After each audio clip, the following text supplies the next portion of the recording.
Democracy government of the people, by the people, for the people. কে বলেছিলেন এই সংজ্ঞাটা?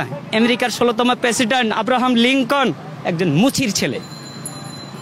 সেই গণতন্ত্রের কি পরিবারের পারিবারিক দ্বন্দ্বে এই দেশের গণতন্ত্রের নামে পারিবারিক তন্ত্রের যোগ্যতার কোনো মূল্যায়ন হয়নি, খালি একে অপরকে শেষ করার জন্য বিবাদ। এতে সাধারণ মানুষও বিরক্ত।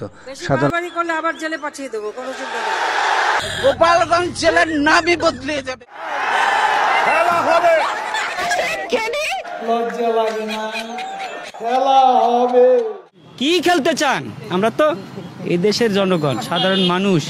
আপনি আমাদের কাতারে আসেন, তারপর খেলা কাকে বলে আমরা খেলবো। আপনি চলবেন না, আপনি